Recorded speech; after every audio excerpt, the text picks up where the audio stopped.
할렐루야. 따라합시다. 하나님, 오늘 밤에 큰 은혜 주실 줄 믿습니다. 아멘. 옆 사람 축복해 주세요. 기도하는 당신이 아름답습니다. 아멘. 충북 진천군 백곡역 대문리 교회 권학도 목사님이라는 분 이야기입니다. 이분이 일반 텔레비전에서도 굉장히 여러 차례 소개가 되었다고 합니다. 이 목사님은 자녀가 7남 3녀입니다. 10명이에요. 근데 참 잘 키우셨어요. 이제 일반 방송에서도 관심을 가져서 많이 보도를 했다고 그러죠. 10남매 가운데 큰아이가 19살이고 막내가 1살이랍니다. 8째를 낳고 나서는 주민등록 등본이 2장이 되었답니다. 왜냐면 1장이 다 안 들어가서. 주민등록 등본이 2장이다. 재밌어요. 자, 이 목사님이 홀어머니를 모시면서 10명의 아이들을 정말 반듯하게 키웠는데 그 가정에 10가지 교육 원칙이 있어요. 들어보세요. 1. 공부보다 신앙이 먼저다. 2. 공부는 평일에 최선을 다하고 주일에는 공부하지 않는다. 3. 유치원이나 학원을 보내지 않고 과외 공부도 않는다. 4. 누구든 피아노는 칠 줄 알아야 한다. 좀 특이한 케이스 같아요. 남자든 여자든 10명의 자녀를 피아노는 다 가르쳤더라고요. 5. 친구가 집에 와서 노는 것은 언제든지 환영하지만 가급적 다른 친구네 집에 가서 놀지 않는다. 이것도 약간 특이해요. 6. 컴퓨터는 정해진 시간에 정해진 영역 안에서만 사용한다. 7. 외모는 사람의 인격이므로 언제나 용모를 단절하게 한다. 그래서 이제 외모는 사람의 인격이다 할 때 이거 얼굴을 말하는 게 아니에요. 얼굴이 인격이면은 성형외과를 자꾸 가야 되겠죠. 그게 아니고 이제 용모를 단장하게 하는 것들 얘기하는 거예요. 8. 책을 많이 읽는다. 8. 9. 잘했을 땐 꼭 상을 주고 잘못했을 땐 반드시 거기에 상응하는 벌을 준다. 10. 나중에 어른이 되어 뭘 하면서 살아가든지 오직 주님께서 가신 길을 따라 주님을 위해 살도록 가르친다. 그러니까 이 가정의 원칙은 인류대학, 그게 목표가 아닌 거예요. 성공 출세, 그게 목표가 아닌 거예요. 사람들 앞에 뻔뜻 따서 내세울 만하고 자랑을 만한 거, 그게 이제 목표가 아닌 거예요. 하나님이 목표인 거죠. 말씀대로 사는 게 목표인 거죠. 근데 그대로 사니까 하나님이 자녀들을 세워주시더라는 거죠. 그래서 이게 영적인 원리라고 생각이 되어집니다. 목사님 가정이니까 그렇지 라고 생각할 분들이 혹시 있을지 모르겠어요. 절대로 그렇지 않습니다. 목회자 가정이라고 다 이러지는 않습니다. 목회자 가정이어도 성공이, 출세가, 세속적인 허용이, 아니면 돈이 인생의 목적인 사람으로 키워낼 수가 있어요. 학력지상주의 얼마나 심합니까? 황금 만능주의 얼마나 심합니까? 이게 얼마든지 가능합니다. 성경에 희한한 구절이 하나 있는데 바리새인들은 돈을 좋아하는지라. 바리새인들은 돈을 좋아하느니라. 그 당시에 가장 열정적이고 가장 종교적이고 가장 존경을 많이 받고 가장 백성들이 잘 따르는 바리새인들. 근데 성경이 뭐라 말해요? 바리새인들은 돈을 좋아하는지라. 그럴 수 있단 말이에요. 얼마든지. 하나님의 종이라고 해서 모두가 하나님의 말씀대로 자녀를 키우는 것은 절대 아니라는 거죠. 엘리라는 제사장의 집안은요, 구약에서 볼 수 있는 가장 대표적인 콩가루 집안입니다. 이렇게 성경이 기록을 합니다. 엘리의 아들들은 행실이 나빠 여호와를 알지 못하더라. 엘리는 제사장이에요. 그 아들들도 제사장이에요. 근데 제사장들인 이 아들들이 하나님을 몰라요. 그 제사장들이 백성에게 행하는 관습은 이러하니 곧 어떤 사람이 제사를 드리고 그 고기를 삶을 때에 제사장의 사환이 손에 3살 갈고리를 가지고 와서 그것으로 냄비에나 솥에나 큰 솥에나 가마에 찔러 넣어 갈고리에 걸려 나오는 것은 제사장이 자기 것으로 가지되 실로에서 그곳에 온 모든 이스라엘 사람에게 이같이 할 뿐 아니라 기름을 태우기 전에도 제사장의 사환이 와서 제사 드리는 사람에게 이르기를 제사장에게 구워 드릴 고기를 내라. 그가 네게 삶은 고기를 원하지 아니하고 날 것을 원하신다 하다가 그 사람이 이르기를 반드시 먼저 기름을 태운 후에, 무슨 말이냐면 하나님께 먼저 드린 후에, 그 얘기예요. 드린 후에 네 마음에 원한 대로 가지라면 그가 말하기를 아니라 지금 내게 내라. 그렇지 아니하면 내가 억지로 빼앗으리라 하였으니. 누가 그러냐면 제사장의 사환, 제사장 밑에서 심부름하는 사람들이 이런 짓거리를 저지르는 거예요. 누가 시켰어요? 엘리 두 아들 홈리와 비냐스, 이 제사장들이 시킨 대로 하는 거예요. 이 소년들의 죄가 여호와 앞에 심히 크면 그들이 여호와의 제사를 멸시함이었더라. 따라합시다. 여호와의 제사를 멸시함이었더라. 제사는 뭐예요? 예배를 멸시해요. 누가? 하나님의 종들이. 여러분 기가 막히잖아요. 하나님의 종들이 예배의 중심에 있는 제사장들이 예배를 멸시해요. 여러분 가능합니다. 이거 얼마든지 가능합니다. 이게 다가 아닙니다. 이렇게도 기록합니다. 엘리가 매우 늙었더니 그의 아들들이 온 이스라엘에게 행한 모든 일과 회막 안에서 수종들은 여인들과 동침하였음을 듣고 그들에게 이르되 너희가 어찌하여 이런 일을 하느냐? 내가 너희의 악행을 이 모든 백성에게서 듣노라. 내 아들들아 그리하지 말라. 내게 들리는 소문이 좋지 아니하니라. 너희가 여호와의 백성으로 범죄하게 하는도다. 사람이 사람에게 범죄하면 하나님이 심판하시려니와 만일 사람이 여호와께 범죄하면 누가 그를 위하여 간구하겠느냐 하되 그들이 자기 아버지의 말을 듣지 아니하였으니 이는 여호와께서 그들을 죽이기로 뜻하셨음이더라. 들어야 돼요. 반드시 들어야 돼요. 귀를 기울여야 돼요. 근데 안 들어요. 안 들은 이유가 뭐냐? 하나님이 그렇게 만드셨어요. 왜냐? 죽이려고 하나님이 마음을 먹으셨거든요. 죽이려고 하나님이 작정을 하셨는데 듣고서 돌이키면 회개하면은 하나님 회개하는 사람들 심판하지 않거든요. 돌이킬 기회를 차단하시는 거예요. 그 차단하는 방법이 뭐냐? 마음을 강팍하게 만드시는 거예요. 들을 얘기를 안 듣게 만드시는 거예요. 여러분 잘 들으세요. 들어야 될 이야기, 들어야 될 말씀, 들어야 될 메시지를 듣지 못하는 거는 이거는 정말 불행한 일입니다. 출애굽할 때 하나님이 바로의 마음을 강팍하게 하셨죠. 모세가 전하는 하나님의 메시지를 바로가 안 들어요. 이 바로의 마음을 강팍하게 만드시는 분이 누구죠? 하나님이 그렇게 하셨어요. 왜 그렇게 하셨어요? 애굽 전역에 심판을 내리기로 하나님이 작정을 하신 거예요. 이게 참 두렵고 떨리는 일입니다. 다시요. 그들이 자기 아버지의 말을 듣지 아니하였으니 이는 여호와께서 그들을 죽이기로 뜻하셨음이더라. 이렇게 말씀하고 있어요. 구약의 왕들도요. 하나님이 심판하기로 작정하신 왕들은요. 선지자들이 말할 때 귀를 막고 안 들어요. 그럼 그 왕은 끝나는 거예요. 그 왕은 멸망을 받을 수밖에 없는 거예요. 결국 이 엘리 제사장 집안에 하나님의 사람이 와서 심판의 메시지를 던집니다. 하나님의 사람이 엘리에게 와서 그에게 이르되 여호와의 말씀에 너희 조상의 집이 애굽에서 바로의 집에 속하 있을 때에 내가 그들에게 나타나지 아니하였느냐? 이스라엘 모든 지파 중에서 내가 그를 택하여 내 제사장으로 삼아 그가 내 제단에 올라 분향하며 내 앞에서 에봇을 입게 하지 아니하였느냐? 이스라엘 자손이 드리는 모든 화제를 내가 네 조상의 집에 주지 아니하였느냐? 너희는 어찌하여 내가 내 처소에서 명령한 내 제물과 예물을 밟으면서, 이 제물과 예물은 예배 핵심입니다. 여러분 좀 전에 헌금 드렸잖아요.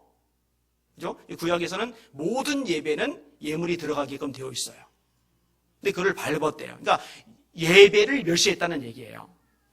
네 아들들을 나보다 더 중히 여겨 내 백성 이스라엘이 드리는 가장 좋은 것으로 너희들을 살찌게 하느냐? 그러므로 이스라엘의 하나님 나 여호와가 말하노라. 내가 전에 네 집과 네 조상의 집이 내 앞에 영원히 행하리라 하였으나 이제 나 여호와가 말하노니 결단코 그렇게 하지 아니하리라. 나를 존중히 여기는 자를 내가 존중히 여기고 나를 멸시하는 자를 내가 경멸하리라. 따라합시다. 나를 존중히 여기는 자를 내가 존중히 여기고 나를 멸시하는 자를 내가 경멸하리라.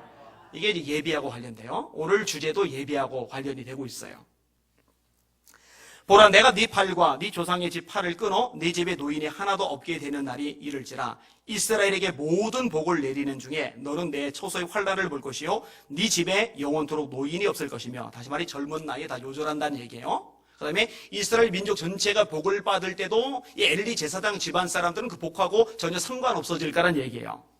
내 제단에서 내가 끊어버리지 아니할 네 사람이 네 눈을 쇠잔하게 하고 네 마음을 슬프게 할 것이요 네 집에서 출산되는 모든 자가 젊어서 죽으리라. 네 두 아들 홈니와 비느하스가 한날에 죽으리니 그 둘이 당할 그 일이 내게 표징이 되리라. 결국 이 하나님의 사람의 심판의 메시지대로 홈니와 비느하스가 같은 날에 죽습니다. 블레셋과의 전쟁에서 죽어요. 그리고 다윗의 아들 솔로몬의 시대에 엘리의 집안 아비아달이에요. 이 엘리 집안이 제사장직을 박탈당하면서 더 이상 제사장으로서 서지를 못합니다. 이스라엘 역사 속에서 사라지게 돼요. 딱 한 집안 남죠. 사독 집안.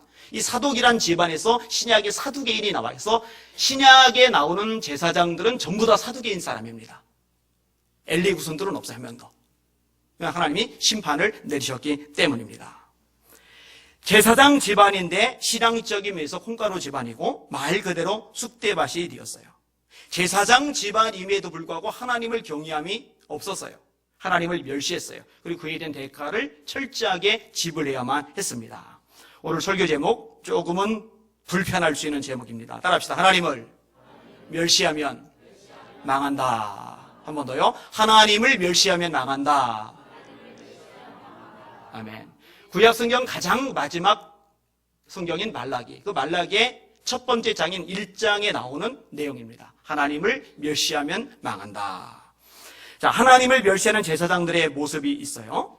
이들의 특징이 뭐냐? 하나님을 공경하지 않아요. 여러분, 마땅히 공경해야 될 대상이죠. 오늘 본문에 어떤 말이 나와요? 종은 주인을 공경해야 됩니다. 아들은 아버지를 공경해야 됩니다. 여러분들 부모를 공경하셔야 됩니다. 그건 하나님의 뜻입니다. 어떤 부모라는 단서는 없어요. 부모라는 이유 하나만으로 공경을 받아 마땅합니다. 그런데 종이 주인을 공경하는 게 마땅하고 아들이 아버지를 공경하는 게 마땅하듯이 하나님의 백성이 하나님을 공경하는 게 마땅한데 이 하나님의 백성들이 하나님을 공경하지 않는다. 이것이 하나님의 말씀인 거예요. 그리고 진짜 문제는 뭐냐면 자신들이 하나님을 공경하고 있지 않은데 그렇고 있다는 사실조차도 인식을 못해요. 다시요. 하나님을 절대로 공경하지 않아요. 그런데 자신의 하나님을 절대로 공경하지 않고 있다는 것을 모르고 있어요. 이게 위기죠. 자, 6절을 같이 읽을게요. 시작. 내 이름을 멸시하는 제사장들아, 나 만군의 여호와가 너에게 이르기를 아들은 그 아버지를 종은 그 주인을 공경하나니 내가 아버지일진데 나를 공경함이 어디 있느냐? 내가 주인일진데 나를 두려워함이 어디 있느냐? 하나 너희는 이르기를 우리가 어떻게 주의 이름을 멸시하였나이까 하는도다. 내 이름을 멸시하는 제사장들아. 그 다음에 뒷부분에 멸시라는 말이 또 나와요. 심각한 거죠. 그러면서도 그 문제를 모르는 거죠. 질문. 여기는 여러분들은 하나님을 공경하십니까? 정직하게 대답하세요. 여러분들은 하나님을 공경하십니까? 이걸 좀 다른 표현으로 바꿀 수 있어요? 여러분 하나님을 경외하십니까? 여호와를 경외하는 것이 지혜의 근본이죠. 여호와를 경외하는 게 뭐예요? 바꿔서 표현할게요. 여러분 하나님을 정말 두려워하십니까? 여러분 하나님 앞에 나올 때 정말 두렵고 떨림으로 서십니까? 여러분 성경은 두렵고 떨림으로 하나님 앞에 서라고 말씀하고 계셔요. 여러분 정말 그러냐 이거죠. 근데 안 그런 사람 생각보다 많습니다. 그러면서도 자신은 하나님을 공경하고 있다고 생각해요. 말라기 선지자가 그 당시 제사장들에게 예언하는 그대로 적용되는 사람들 생각보다 많습니다. 여러분 하나님을 두려워하셔야 합니다. 예수님이 말씀하세요. 몸은 죽여도 영혼은 능히 멸하지 못하는 사람을 두려워하지 말고 오직 너희 몸과 영혼을 능히 지옥에 멸하실 수 있는 그를 두려워하라. 여러분 하나님을 아버지라 부르시는 예수님조차도요. 하나님에 대해서 하나님의 백성들이 마땅히 두려워해야 된다고 말씀하고 있어요. 사람은 두려워하지 말고 나보다 권력 있는 사람, 나보다 돈 많은 사람, 내 위에 상사, 내게 영향을 미칠 수 있는 어떤 존재 그런 사람은 두려워하지 말고 하나님을 두려워하라고 예수님이 명확하게 가르쳐주고 계신단 말이에요. 여러분 제가 정말 이해할 수 없는 것 중에 하나가 있는데요. 자, 목사님들이 모여서 같이 예배를 드려요. 예배가 좀 진행이 돼서 이미 시작이 되었어요. 그런데요, 늦게들 막 들어와요. 그럼 늦게들 왔으면은, 뭐 차가 늦어서 그랬다든지 그러면은, 그냥 조용히 잘해서 예배를 드려야 되잖아요? 늦게 돌아오면서 얘기를 나누고, 악수하고 막, 약수하고, 인사하고 막 그래요. 그 어른들이 주로 대부분이기 때문에 제가 그 뭐라고 찝기는 어렵더라고요. 얘기 끄집어내기는 어렵더라고요. 제가 글로는 조만간에 써서 신문에 올릴 생각이에요. 여러분 그거는요 정말 무엄한 겁니다. 그건 정말 어리석은 겁니다. 지금 하나님 앞에 예배드리는 시간이에요. 하나님 앞에. 여러분 일개 한 나라의 대통령하고 대화를 나눌 때 대통령 앞에 있고 얘기하는데 막 돌면서 뒤에서 막 얘기하고 막 악수하고 이거 안 합니다. 그래서 저는요 제일 앞자리 가서 앉아요. 한 30분 전에 한 20분 전에 미리 가요. 그래서 그 전에 기도만 해요. 그러다 예배 시작하면요, 앞만 쳐다보고요, 옆에 안 쳐다봐요. 인사하단 말도 옆으로 지나가단 말도 안 쳐다봐요. 왜냐면 그 시간은 하나님 앞에 예배 드리는 시간이거든요. 하나님이 그 자리에 계시거든요. 하나님이 두려우면 그럴 수 없어요. 그러면 안 돼요. 절대 그러면 안 돼요. 몰라요. 절 보고 버르장머리 없다고 할 분들이 있을지 모르지만은요. 근데 그러든 말든 저는 인사 안 할 거예요. 악수 안 할 거예요. 그래서 얘기 안 나눌 거예요. 예배 시간은 하나님만 바라보는 시간이니까요. 여러분, 하나님 해 나갈 때 두렵고 떨림으로 나가시기를 바랍니다. 하나님만을 예배하실 수 있기를 주님의 이름으로 축원합니다.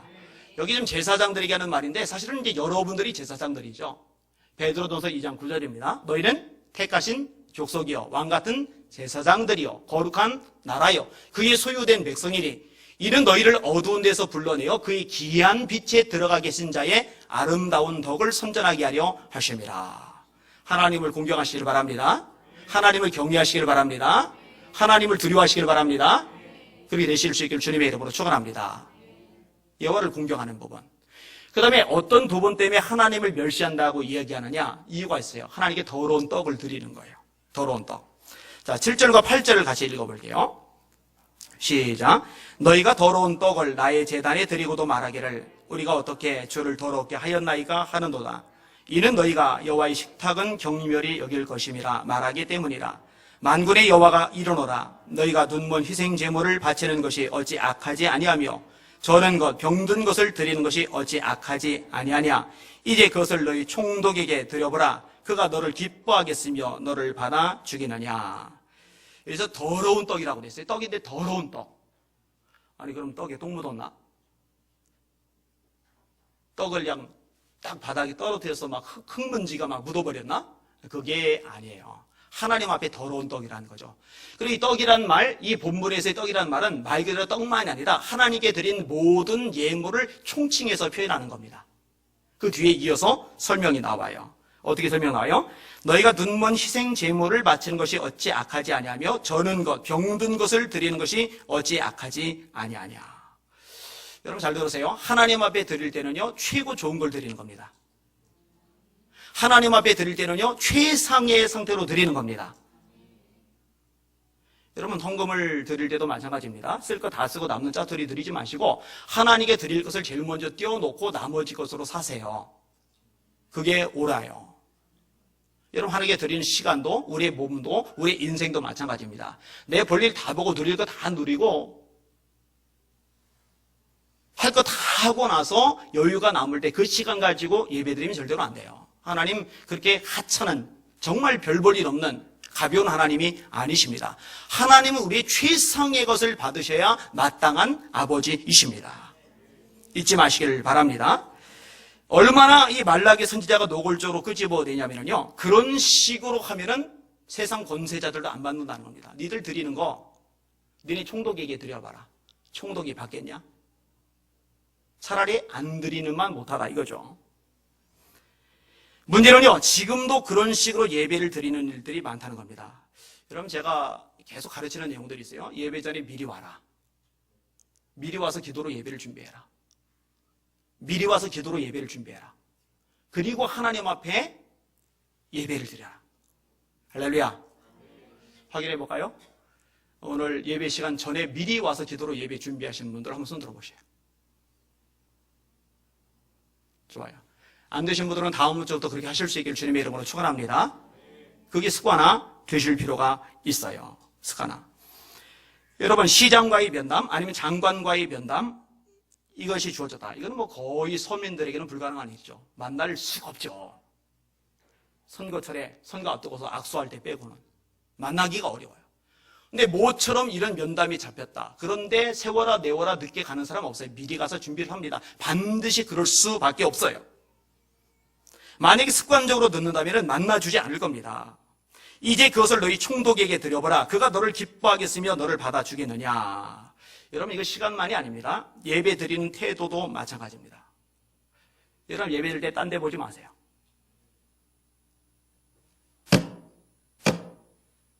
주보 보지 마세요. 졸지도 마세요. 하나님께만 집중하실 수 있기를 주님의 이름으로 축원합니다. 가장 큰 문제가 뭐냐면요, 자기의 감정을 예배보다 앞세우는 겁니다. 여러분요, 기분이 나쁘거나 마음이 상하거나 아니면은 이런저런 무거운 짐들이 있을 때요, 예배 집중하지 않는 경우, 인상 쓰고 있는 경우, 아니면 중간에 간다든지 하는 경우, 이런 경우가 사실 가끔 일어나요. 이거는 이제 더러운 떡입니다. 여러분, 하나님이 지금 감정 상하게 한 거 아니죠? 하나님이 지금 기분 나쁘게 한 거 아니죠? 하나님이 지금 나를 건드린 게 아니잖아요. 그리고 지금 하나님 앞에 나와서 예배 드리는 거잖아요.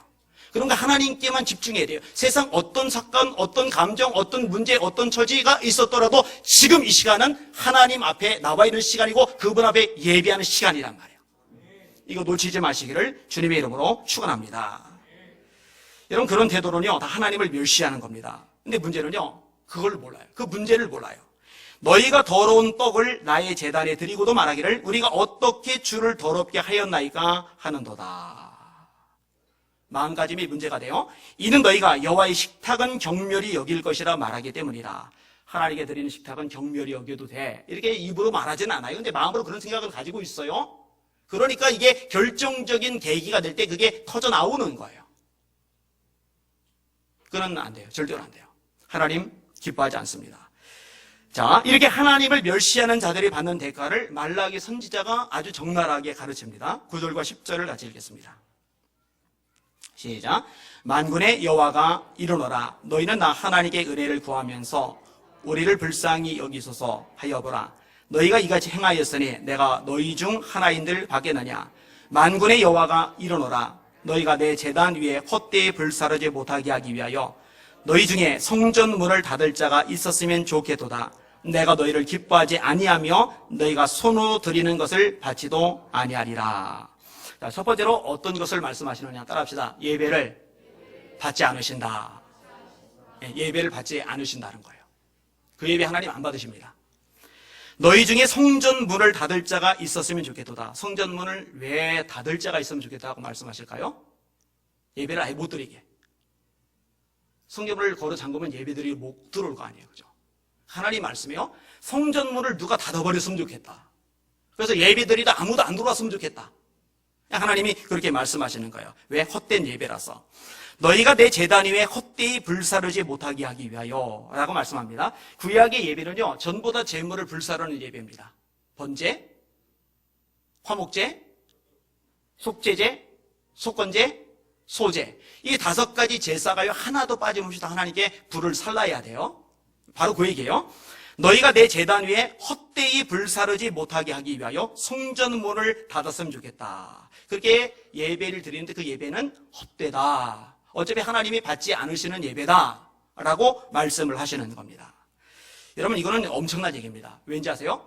여러분들이 드리는 예배가 하나님이 받으시는 예배가 될 때 여러분들의 삶 속에 하나님의 역사가, 하나님의 기적이 나타나요.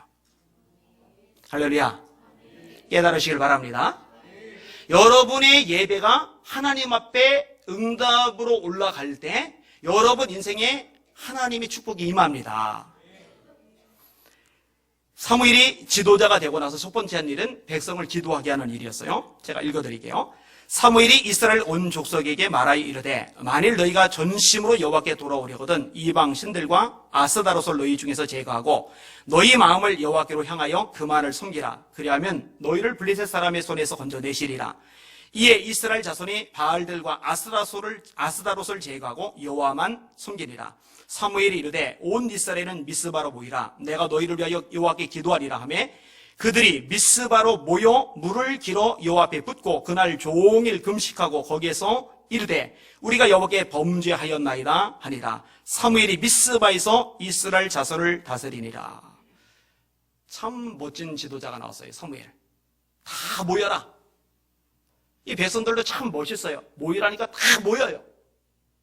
모여라. 지도자가 해도 안 모이면 소용없잖아요. 모여라 하니까 다 모인 거예요. 모여서 회개 기도하는 하나님 앞에 금식하면서 울부짖는 거예요. 자, 이때 문제가 발생합니다. 블레셋 사람들이 침공을 해요. 그리고 백성들이 사무엘에게 요청을 합니다. 이스라엘 자손이 미스바에 모였다함을 블레셋 사람들이 듣고 그들의 방백들이 이스라엘을 치러 올라온지라.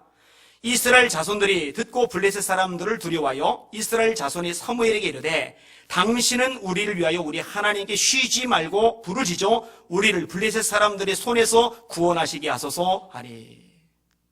기도해달라고 요청을 하는 거잖아요. 위기예요, 위기. 전쟁이에요, 전쟁. 그럼 여자들 대피시키고 아이들 대피시키고 칼창 준비시키고 외국에 원조 요청하고 이런 후속 조치를 취해야 되는데 그 긴박한 상황 속에서 사무엘이 엉뚱한 행동을 하죠. 그리고 백성들이 그 엉뚱한 사무엘의 행동을 따라가요. 그 엉뚱한 행동이 뭐였어요? 예배를 드리는 거였어요. 어떤 예배? 온전한 예배. 사무엘이 젖 먹는 어린 양 하나를 가져다가 온전한 번제를 여호와께 드리고, 따라합시다. 온전한 번제를 여호와께 드리고 이스라엘을 위하여 여호와께 부르짖음에, 따라합시다. 여호와께서 응답하셨더라. 자, 뭐 때문에 여호와께서 응답하셨어요? 온전한 예배 때문에. 뭐 때문에 응답하셨다고요? 온전한 예배 때문에. 온전한 예배, 온전한 예배. 그죠? 온전한 예배죠. 여자들 피신 가야지, 애들 빨리 도망시켜야지, 칼창 준비해야지, 외국에 원조 청해야지. 지금 이 정신없는 상황에 얼마나 지금 급해요. 지금 부도 막는 것보다 더 급한 거예요. 지금 시험 치는 것보다 더 급한 거예요. 지금 내 인생에 너무너무 중대한 어떤 가정 대사보다 더 급한 일이에요. 왜냐면 전쟁 치면 다 죽으니까. 이보다 급한 일은 없어요. 그런데 모든 급한 거 다 뒷전에 지우고 온전한 번제를 하나님께 드렸어요.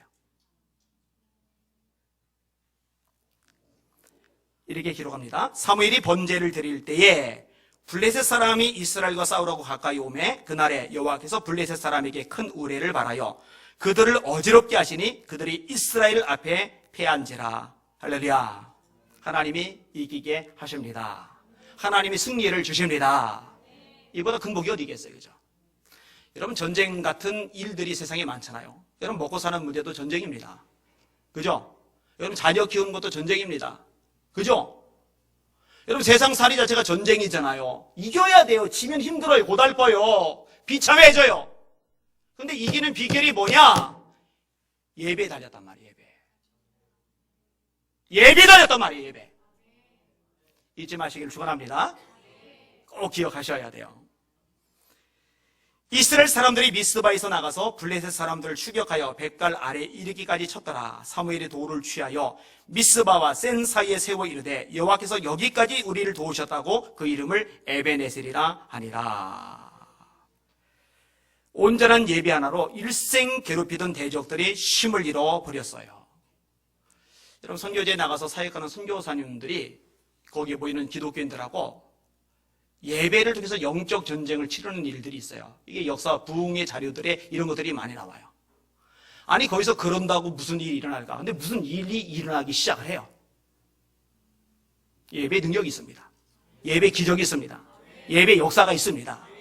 이것을 경험하는 복 있는 우리 성도들 되시기를 주님의 이름으로 축원합니다. 이렇게 하나님이 받으시는 예배가 되는데, 예배가 되면 엄청난 일들이 일어나는데, 근데 하나님이 니들 예배 내가 아예 안 받겠다. 성전문을 걸어 잠그면 좋겠다. 이렇게 말씀하시니 얼마나 이보다 큰 일이겠어요. 이건 정말 끔찍한 일인 거예요. 오늘 목사님 한 분이 찾아왔어요.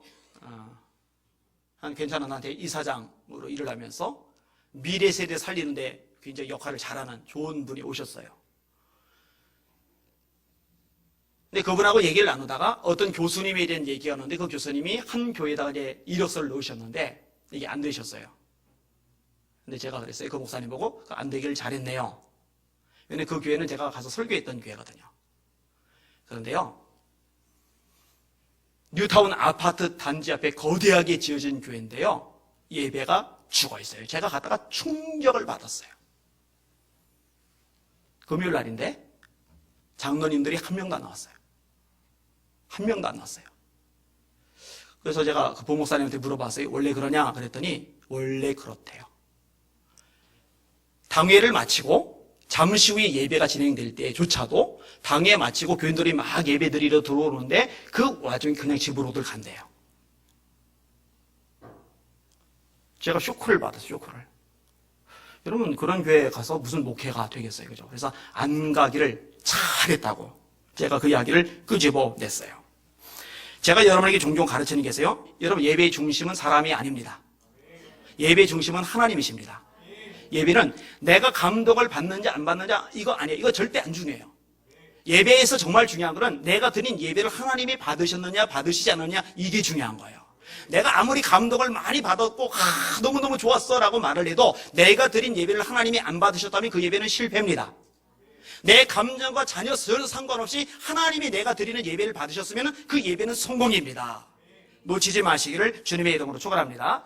제가 이 얘기를 끄집어내면서 열린 예배 이야기를 했어요. 열린 예배가 뭐냐면요, 사람들 눈높이에 맞춘 예배예요. 현대인들이 좋아하는 모든 요소를 예배 속에 다 집어넣은 거예요. 음악부터 시작을 해가지고 모든 시스템, 프로그램을 다 집어넣은 거예요. 그렇게 해야 사람들이 모여들고 교회가 부흥할 거 아니냐. 노. 예배는 사람 눈높이에 맞추면 안 돼요. 하나님의 눈높이에 맞춰야 돼요. 하나님은 영이시니 예배하는 자가 신령과 진정으로 예배할지니라. 아버지께서는 이렇게 자기에게 예배하는 자들을 찾으시느니라. 저희 교회가 전용 예배로 바뀐 것도 그런 이유 중에 하나입니다. 사람 편의를 위한 예배, 극도로 경계해야죠. 한국교회가 전용 예배에서 오예배로 바뀐 거는요, 신학적인 원리가 아니었어요. 성경적인 가치가 아니었어요. 순전히 인간적인 편의 때문이었어요. 그래야 오전 예배 드린 다음에 오후 예배를 드려야 그래야 좀 더 남고, 그리고 뒤에 시간은 자유롭게 가족들하고 놀러도 다니고, 이게 완전히 인간적인 발상이죠. 노. 아침과 저녁 소재로 돼 있지 아침과 오후 소재로 되지는 않아요. 성경 읽고 또 읽고 기도하고 또 기도하고, 그리고 결단을 내리고 저녁 예배로 바꾼 거예요. 기억하세요. 예배를 받으셔야 할 분은 하나님이십니다. 예배의 본질은 사람이 아니라, 사람이 감동을 받는 게 아니라 하나님이 그 예배를 받으시는 것입니다. 이거 놓치지 마시기를 주님의 이름으로 축원합니다. 근데 오늘 본문에 하나님이 예배를 안 받으시겠다는 거예요. 그 다음에 더 큰 문제로 연결이 됩니다. 따라합시다. 하나님이 사람도 받지 않으신다. 자, 9절 말씀을 같이 읽겠습니다. 다시 읽을게요. 9절 시작. 만군의 여호와가 이르노라. 너희는 나 하나님께 은혜를 구하면서 우리를 불쌍히 여기소서 하여 보라. 너희가 이같이 행하였으니 내가 너희 중 하나인들 받겠느냐. 10절에 보면 한 구절이 있는데, 내가 너희를 기뻐하지 않겠다. 내가 너희를 기뻐하지 않겠다. 이거는 청천벽력 같은 말씀입니다. 하나님이 기뻐하지 않겠다는 거예요. 누구를? 예배를 멸시하는 사람을. 기뻐할 수 없죠, 당연히. 보라, 너희가 이같이 행하였으니 내가 너희 중 하나인들을 받겠느냐. 한 사람도 받지 않겠다는 겁니다. 잘 들으세요. 여러분의 드리는 예배가 하나님께 거절을 당하면요, 여러분 존재도 하나님께 거절을 당합니다. 여러분들이 드리는 예배가 하나님께 받아들인 바 되면요, 여러분의 존재, 여러분의 인생도 하나님께 받아들여짐이 됩니다. 할렐루야. 요 얘기가 어디 나오죠? 이게 명확한 증거를 가지고 있죠. 이 창세기 4장입니다. 들어보세요. 아담이 그의 아내 하와와 동침하매 하와가 임신하여 가인을 낳고 이르되 내가 여호와로 말미암아 등남하였다 하니라. 그가 또 가인의 아우 아벨을 낳았는데 아벨은 양치는 자였고 가인은 농사는 자였더라. 세월이 지난 후에 가인은 땅의 소산으로 제물을 삼아 여호와께 드려고 예배했어요. 가인이 아벨은 자기도 양의 첫 새끼와 그 기름으로 드렸더니 여호와께서, 따라합시다, 아벨과 그의 제물은 받으셨으나 가인과 그의 제물은 받지 아니하신지라. 사랑과 예배, 사람과 예배, 요거는 세트입니다. 사람과 예배, 요거는 세트입니다. 하나님이 그 사람의 예배를 받지 않으신다는 얘기는 하나님이 그 사람도 받지 않으신다는 얘기예요. 여러분, 예배가 하나님께 받아들여지지 않는 사람들의 마음 상태가 어떻게 되는지 아세요? 강팍해집니다. 강팍해진 가인이 어떤 짓을 저지르죠? 가인을 쳐 죽이죠. 이런 마음이 부드러운 사람, 에스겔 36장에 보면 성령께서 임하시면 마음이 부드러워져요. 여러분, 성령 충만 받으시길 바랍니다. 마음이 부드러워지면요, 사람을 대하는 게 달라져요. 교회 안에서 여러분들 인상이 달라져요. 근데 마음이 강팍해지면요, 인상부터가 이제 으드등 이게 하게 돼 있어요. 그 나가는 말 자체가 거친 말이 나가게끔 되어 있어요. 그 행동도 거칠어지게 돼 있어요. 아벨과 그의 예배는 응답이 됐는데 가인과 그의 예배는 거절을 됐어요. 하나님께 응답받지 못하는 예배를 드리는 가인의 마음은 강팍해져요. 자기를 돌아보고 자기를 반성하는 게 아니라 아벨을 쳐 죽여버려요. 비극이죠, 비극.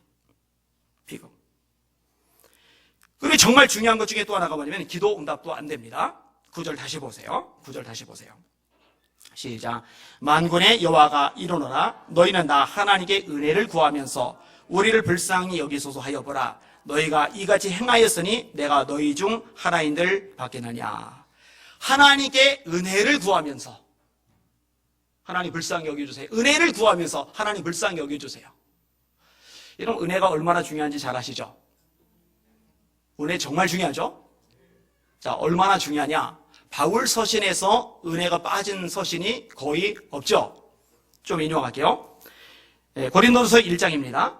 고린도인은 하나님의 교회 곧 그리스도 예수 안에서 거룩하여지고 성도라 부르심을 받은 자들과 또 각처에서 우리의 주 곧 그들과 우리의 주 되신 예수 그리스도의 이름을 부르는 모든 자들에게 하나님 우리 아버지와 주 예수 그리스도로부터 은혜와 평강이 있기를 원하노라. 고린도후서 1장입니다. 하나님 우리 아버지와 주 예수 그리스도로부터 은혜와 평강이 있기를 원하노라. 여러분 원하노라면 아멘 하셔요. 갈라디아서 1장 우리 하나님 아버지와 주 예수 그리스도로부터 은혜와 평강이 있기를 원하노라. 에베소서 1장 하나님 우리 아버지와 주 예수 그리스도로부터 은혜와 평강이 너에게 있을지어다. 빌립보서 1장 하나님 우리 아버지와 주 예수 그리스도로부터 은혜와 평강이 너에게 있을지어다. 골로새서 1장 골로새에 있는 성도들 곧 그리스도 안에서 신실한 형제들에게 편지하노니 우리 아버지 하나님으로부터 은혜와 평강이 너에게 있을지어다. 데살로니가전서 1장 바울과 실로아노와 디모데는 하나님 아버지와 주 예수 그리스도 안에 있는 데살로니가인의 교회에 편지하노니 은혜와 평강이 너에게 있을지어다. 데살로니가후서 1장 하나님 아버지와 우리 주 그리스도로부터 예수 그리스도로부터 은혜와 평강이 너에게 있을지어다. 은혜가 빠졌어요? 다 들어갔어요? 다 들어갔죠? 왜 다 들어갔을까요? 은혜 없으면 끝장이에요. 평강이 없으면 끝장이에요. 하나님이 주시는 평강이 있어야 인생이 행복하죠. 하나님이 주신 은혜가 있어야 어려움도 이기고 고난도 뚫고 나가고 기쁨도 평안도 생기고 세상도 마귀도 이기죠.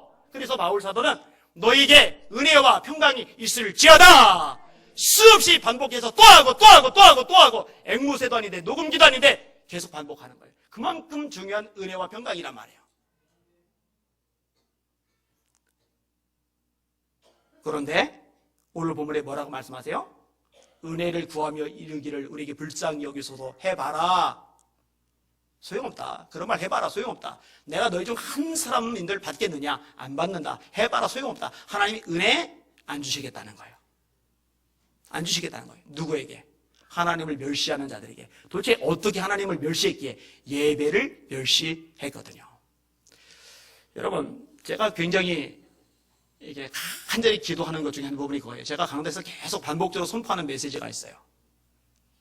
그거는 비전입니다. 하나님 저에게 주신 비전입니다. 우리 교회가 사는 길, 한국교회가 사는 길이에요. 성경에서 찾았어요. 기도 중에 찾은 거예요.